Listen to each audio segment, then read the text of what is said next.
नमस्कार दोस्तों, स्वागत है आप सभी का हमारे channel success and health tricks में। तो दोस्तों, आज की इस वीडियो में आपके लिए लेकर आया हूँ नंबर सिस्टम का पार्ट 3। दो वीडियो जिससे पहले भी बनाए जा चुके हैं, वो यदि आपने नहीं वॉच किए हो तो ज़रूर वॉच कर लें, क्योंकि वो आपके लिए निश्चित ही बेनिफिशियल साबित होंगे।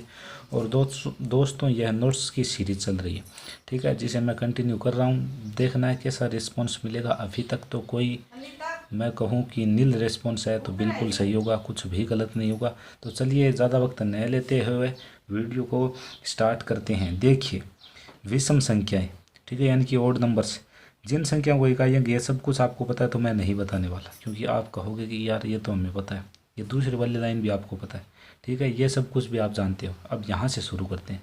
सबसे छोटी विषम संख्या एक होती है, पता आपको, ये शायद कुछ है, कोई पता है। दो विषम संख्याओं का योग हमेशा एक सम संख्या होता है या फिर होती है, ठीक है। तो आप ट्राई कर सकते हैं इसमें कि 3 + 5 आपने दो विषम संख्या ली तो इनका योग 8 है। 8 क्या है? एक सम संख्या, कुछ भी ले लो, दो विषम लेनी है बस आपको, और उनका क्या करना है? योग। तो कौन सी संख्या आएगी? सम। इसी प्रकार से उनका अंतर भी करोगे तो भी कौन सी संख्या आएगी? सम। नेक्स्ट देखिए, स्पेशल नोटर, इससे एग्जाम में कई बार क्वेश्चन आया है। यदि कोई संख्या, इसीलिए तो मैंने इसे हाईलाइट कर रखा है, यदि कोई संख्या 6 बार एक ही अंक की पुनरावृत्ति से बनी हो तो वह संख्या 3, 7, 11, 13, 37 से पूर्णतः विभाजित होगी। ये आपको रट के रखना, यानी बिल्कुल याद करके रखना है। जैसे क्वेश्चन दिखिए, टूट पड़ो उस पर, ठीक है। अब देखिए संख्याएं किस प्रकार से होगी, तो यहाँ पे देख लीजिए। देखिए, 1 कितनी बार है? 6 बार। 2 कितनी बार है? 6 बार। 3 कितनी बार है? 6 बार। 9 कितनी बार है? 6 बार। ऐसे कोई अंक 6 बार रिपीट हो, ठीक है, तो वह संख्या 3, 7, 11, 13, 37 से पूर्णतः विभाजित होगी। चलते हैं नेक्स्ट की तरफ। तो अब देखिए इंपॉर्टेंट फार्मूला, ये फार्मूला इंपॉर्टेंट है, इन्हें आपको याद करना है, और यदि नहीं होते हैं तो आप मुझे बता देना, मैं एक ट्रिक ले आऊँगा और उससे आपको पूरा का पूरा याद करवा दूँगा बेसिक से। वैसे मैं तो इनको बेसिक से याद रखता हूँ, रट्टे नहीं रखता हूँ। एन प्राकृतिक संख्याओं का योग, तो ये आपको पता है, दिखाई दे रहा है। यहाँ पे देखिए, सम संख्याओं के लिए ये फार्मूला, विषम के लिए ये फार्मूला, एन प्राकृतिक संख्याओं के वर्गों के योग के लिए ये फार्मूला जो कि आपको दिखाई दे रहा है, एन प्राकृतिक संख्या के घनों के योग का ये फार्मूला, क्योंकि मैं पढ़ के सुनाऊंगा तो भी यही है, इसलिए टाइम क्यों ले। चलते हैं अब नेक्स्ट की तरफ। तो दोस्तों, अब एक बार फिर से अच्छी चीज़ आ चुकी है यहाँ पर, पूर्ववर्ती संख्याएं, यानी कि प्रीडेसर नंबर्स, जिन्हें इंग्लिश में बोलते हैं। तो देखिए होती क्या है।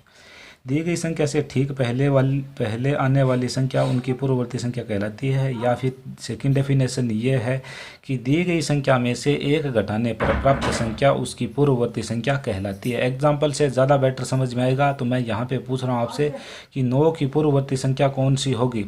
तो 9 में से आपको 1 कम करना है, यानी कि 8। तो कोई दिक्कत इसमें आपको नहीं होनी चाहिए, ठीक है। यानी पूर्ववर्ती संख्या का मतलब है पूर्व में से पहले, वर्ती में से आने वाली, ठीक है ना। तो पहले आने वाली संख्या पूर्ववर्ती संख्या होती है। नेक्स्ट देखिए, अनुवर्ती संख्या, जिसे सक्सेसर नंबर भी कहते हैं। दी गई संख्या के ठीक बाद में आने वाली संख्या अनुवर्ती संख्या कहलाती है। दी गई संख्या में एक जोड़ने पर प्राप्त संख्या अनुवर्ती संख्या कहलाती है। दोनों ही डेफिनेशन बिल्कुल सही है, एक मैंने अपने नॉलेज से लिखी है, ठीक है ना। देखिए यहाँ पे देखिए, 9 का ही एग्जाम्पल ये, 9 की अनुवर्ती संख्या, अनुमिस क्या होता है? बाद में। तो 9 के बाद में क्या आता है? 10। तो 9 में एक ऐड किया तो 10, यहाँ पे आपका राइट आंसर। आप देखिए यहाँ पे एक खतरनाक सा नोट, खतरनाक नोट है जो कि आपको आगे नोट दिलवाएगा। तो देखिए यहाँ पे, अनुवर्ती संख्या को उत्तरवर्ती संख्या या परवर्ती संख्या भी कहते हैं। तो हिंदी वालों, आप जितना जल्दी समझ जाओ उतना ही बेटर रहेगा। अनुवर्ती संख्या के एक नाम न होकर 3 नाम इसके, कौन कौन से? तो एक तो हो गया अनुवर्ती, दूसरा हो गया उत्तरवर्ती, तीसरा हो गया परवर्ती। अब कभी आपको वह परवर्ती दे दिया तो अब आपको तो सिर्फ अनुवर्ती एक का पता है, इन दोनों में से आ गया तो क्वेश्चन धरा का धरा रह जाएगा, पता नहीं चलेगा कि करना क्या है। इसलिए आप इंग्लिश में भी इसे याद रखें। इंग्लिश में सिर्फ इसके लिए एक ही शब्द है, वो है सक्सेसर नंबर्स, ठीक है। तो क्लियर हो चुका होगा। चलते हैं अब नेक्स्ट की तरफ। अभी मैं वीडियो को ज़्यादा लंबा इसलिए नहीं ले रहा हूँ, क्योंकि वीडियोज़ को वॉच टाइम जो है ना, वो 1 मिनट ही आता है एक व्यूज़ का, ठीक है ना। इसलिए 5 मिनट बनाने से क्या फ़ायदा, यदि ढंग के व्यूज़ आएंगे ना, ठीक है, वॉच टाइम ढंग का होगा तो मैं इसे 10 मिनट का कर दूंगा, और होगा तो और बढ़ा दूंगा आगे, ठीक है ना। यानी आप जिस अकॉर्डिंग चलेंगे मैं भी उसी तरीके से चल लूँगा।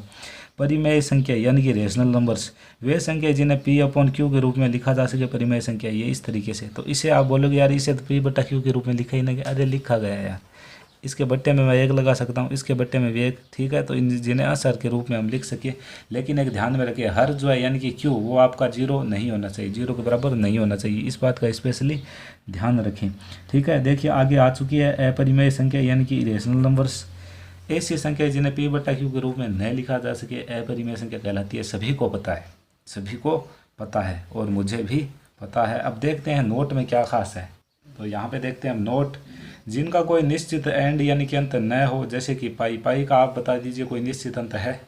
नहीं है। पाई के बारे में यार विशेष ध्यान रख लेना, ठीक है। पाई को पाई कहेगा तब तो क्या हो जाएगा, ये अपरिमेय संख्या है, ठीक है। यदि 22/7 गए तो भी यह क्या है, तो यह क्या हो जाएगी, परिमेय संख्या।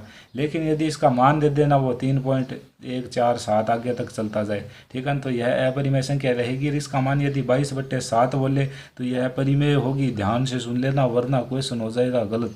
नेक्स्ट देखिए, ये प्राय पूर्ण वर्ग संख्या नहीं होती है। ये प्राय पूर्ण वर्ग नहीं होती है। कौन सी? अपरिमेय संख्याएं पूर्ण वर्ग नहीं होती है, ठीक है। नेक्स्ट देखिए आगे, परिमेय संख्या के समुच्चय में सभी पूर्ण प्राकृतिक संख्या पूर्ण संख्या शामिल है। परिमेय संख्याओं के समुच्चय में यहाँ पे नोट है, तो देखिए परिमेय संख्या जितनी भी उनमें देखिए पूर्ण भी आ चुकी है, प्राकृतिक और पूर्णांक सब कुछ शामिल है। देखिए आगे, दो परिमेय संख्या का योग या गुणनफल हमेशा एक परिमेय संख्या होती है। कभी आपको एग्जाम्पल से बताऊंगा यदि आपने पूछा तो, अन्यथा नहीं, क्योंकि खाना उसी को देना चाहिए जो भूखा हो। जो जिसका पेट भरा हो उसे आप दोगे तो वह नहीं खाएगा, वह उसका अपमान करेगा, ठीक है ना। आगे देखिए, एक परिमेय संख्या तथा एक अपरिमेय संख्या का योग या गुणनफल हमेशा एक अपरिमेय संख्या होती है। तो कोई दिक्कत नहीं है यार इसमें, ठीक है। ये तो आज का वीडियो सिर्फ यहीं तक। यदि अच्छा रिस्पॉन्स मिला तो आगे भी कंटिन्यू होगा। तो इस वीडियो में सिर्फ इतना ही, मिलेंगे नेक्स्ट वीडियो में, तब तक के लिए जय हिंद।